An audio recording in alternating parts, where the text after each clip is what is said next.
नमस्कार मंडळी, lifestyle with गार्गे या ब्लॉगमध्ये तुमचं स्वागत आहे।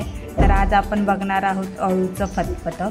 अळूच्या फतफत्याला अळूचं फदफद असं पण बोलतात किंवा अळूची पातळ भाजी असे म्हणतात। तर आज आपण पारंपरिक पद्धतीने अळूचं फतफतं बघणार आहोत, कसे करतात ते आणि त्यासाठी काय काय लागतं हे आपण बघूयात। चला तर मग। तर सर्वप्रथम आपण ही अळूच्या भाजीची पानं घेणार आहोत। ही भाजी आम्ही 2 दिवसापूर्वीच आणलेली, पण ती फ्रीजमध्ये ठेवली होती, त्यामुळे थोडी ती कोमजलेली आहे। तर हे जे आपल्याला देठ काढायचे आहे, तर त्याच्या आधी आपल्याला हाताला आवर्जून तेल लावून घ्यायचं आहे। तेल किंवा तुमच्याकडे जर कोकमाचा रस असेल किंवा कोकम आगूळ ते सुद्धा लावू शकता। ते लावलंच पाहिजे, नाहीतर हाताला नंतर भरपूर खाज उठते। तर अशा प्रकारे आपल्याला जी जाड देठ आहे ती आधी काढून घ्यायची आहे पानाला, आणि नंतर थोड्या वेळाने जी देठ आपण काढलेली आहेत ती सोलून घ्यायची आहेत, आणि त्यातली जी कोवळी भाग आहेत तीच आपल्याला यातली घ्यायची आहेत। जी कोवळी तुटत आहेत पटापट तीच आपल्याला घ्यायची आहेत। ही अशी जी पटकन तुटतात तशी घ्यायची आहेत, पूर्ण नाही घ्यायचे आहेत, कारण का खाली असतात ते जून असतात।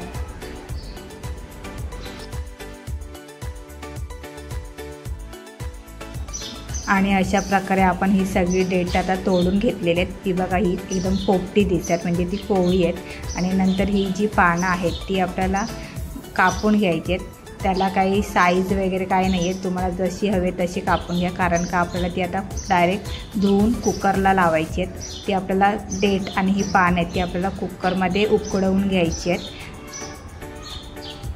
आणि नंतर असे पण आपल्याला त्याची पेस्टच करायची आहे, त्यामुळे कशीही कापली तरी चालते।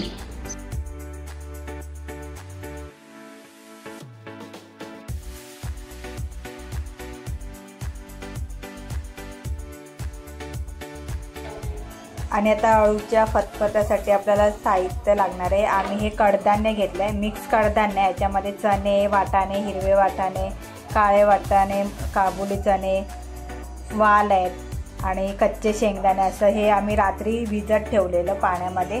आता ते छान फुगलेले आहेत, आणि आता ते कुकरला लावून घेऊयात। आणि मक्याचे दाणे घेतलेत, आणि थोडे काजू पण घेतलेले आहेत। आणि जे कडधान्य आहे ते ऑप्शनल आहे, म्हणजे तुम्हाला जे पाहिजे ते तुम्ही घालू शकता। आणि मक्याचे दाणे आहेत,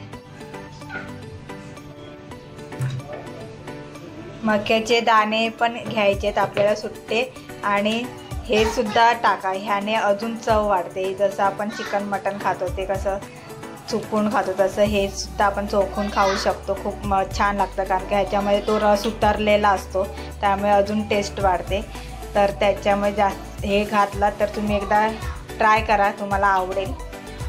एवढं सगळं घातलं ना की त्यामुळे फतफता आहे त्याला खूप चव येते। आणि इकडे ही पानं चिरून अशी पाण्यामध्ये ठेवून दिलेली आहेत भिजत। आणि आता कुकरमध्ये आपण ते कडधान्य लावलेले आहेत, त्याच्या 4-5 शिट्ट्या व्हायला द्यायचे। तर इथे ही आपण अळूची पानं साफ करून घेतलेली ती कुकरमध्ये ठेवतोय शिजायला। ही आपल्याला उकडून घ्यायची आहेत। आता हे आपण वाटपासाठी घेतोय। अर्धा वाटी खोबरं घेतलंय, अर्धा इंच अद्रक, आणि 7-8 लसणाच्या पाकळ्या घेतल्यात, आणि 7-8 हिरव्या मिरच्या घ्यायच्यात। थोडी कोथिंबीर घेतली। आता आपल्याला ह्याची पेस्ट, आणि 1 चम्मच हळद टाकायची, आणि आता आपल्याला ह्याची पेस्ट तयार करून घ्यायची आहे। आणि आता आपल्याला फोडणी द्यायची आहे। तर फोडणीसाठी आपण 2 मोठे चमचे तेल घेतोय।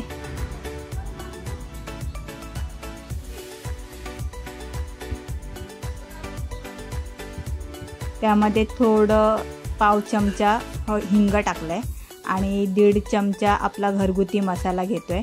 घरगुती तुमच्याकडे जो अवेलेबल असेल तो तुम्ही घेऊ शकता। आमच्याकडे मालवणी मसाला आहे, तर तो मी 1.5 चमचा घेतलेला आहे। आता हे आपल्याला एकदम व्यवस्थित मिक्स करून घ्यायचं आहे।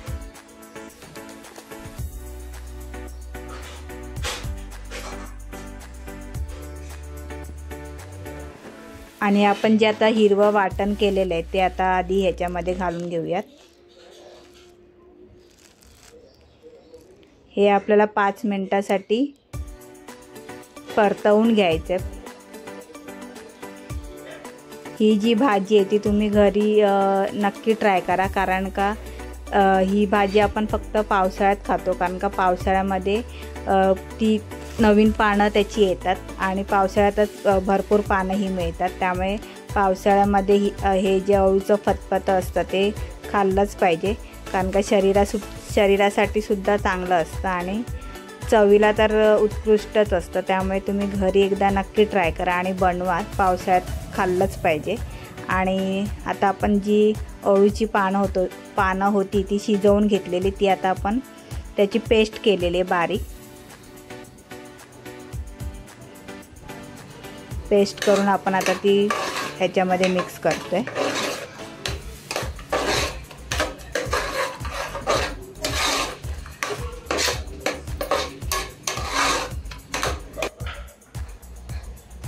सतत आपल्या घरी कडधान्याचं असं हे मी 2 वेळा वाटप केलेलं आहे याचं पानाचं। आता व्यवस्थित मिक्स करून घेऊयात। आणि आता आपल्याला ह्याच्यामध्ये काय घालायचं नाही, फक्त आपण जे आता कडधान्य शिजवून घेतलेले ते आता आपण घालतोय। ते घालून आता आपल्याला फक्त मिक्स करून घ्यायचं आणि चवीसाठी मीठ टाकायचं। अशा पद्धतीने आपलं हे अळूचं फतफत आहे ते तयार होईल। आणि ह्याच्यामध्ये हे आपल्याला जास्त घट्ट पण नाही करायचं आणि पातळ पण नाही करायचं, कारण का फक्त मीडियम ठेवायचं आहे। तुम्हाला जेवढं पाणी लागेल तेवढं टाका, पण जास्त नका टाकू।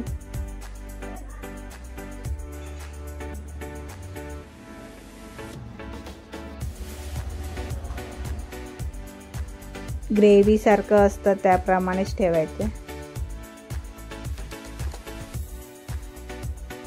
खूप छान दिसतंय, कधी खाणार असं वाटतंय ते, कारण का पावसाळ्यातून वर्षातून ते एकदाच खायला मिळतं, त्यामुळे कधी खातो असं झालंय। आणि हे जे आहे ते माझी आई खूप छान बनवायची, तिच्या हाताची चव वेगळीच होती। तिने केलं की आम्ही ते डबल खायचो, पण आता ते नाही मिळत आहे तसं खायला। फक्त आता तिच्या आठवणीसोबतच आम्ही हे आता माझ्या बहिणीने केलं। तर अशा पद्धतीने तुम्ही घरी एकदा नक्की ट्राय करा आणि मला सांगा। मीठ चवीनुसार टाकायचं आहे। आणि हे जे टाकलं आहे ते मी कोकमाचं आगूळ टाकलं आहे। कोकमाचं आगूळ आहे त्यात 2-3 चमचे टाका, किंवा तुमच्याकडे हे नसेल तर तुम्ही 4-5 कोकम टाकू शकता। कोकम टाकावं लागेल, कारण का जर हे नाही टाकलं तर आपल्या घशाला खाज उठू शकते, त्यामुळे हे नक्कीच टाका। आणि आता फक्त आपल्याला ह्याला बाकीचं सगळं शिजलेलं आहे, आता एक उकळी यायला द्यायची, 5 मिनिटासाठी आपल्याला ठेवून द्यायचे। आणि आता अशा पद्धतीने आपलं झालेलं आहे, फक्त आपल्याला एक उकळी यायला द्यायची आहे, 5 मिनिटासाठी आपल्याला ठेवून द्यायचं, कारण का ऑलरेडी आपलं सगळं शिजलेलं आहे। आता फक्त एक उकळीसाठी थांबूयात। आणि ते झालं की फडशा मारायचा आहे, कधी खातोय असं झालेलं आहे।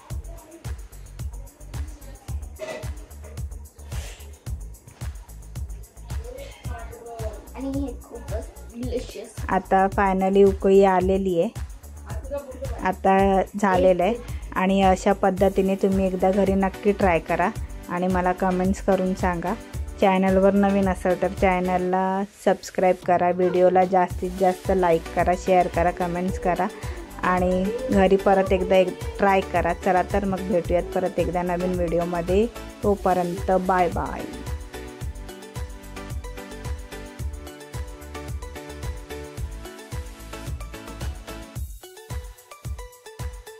Like, share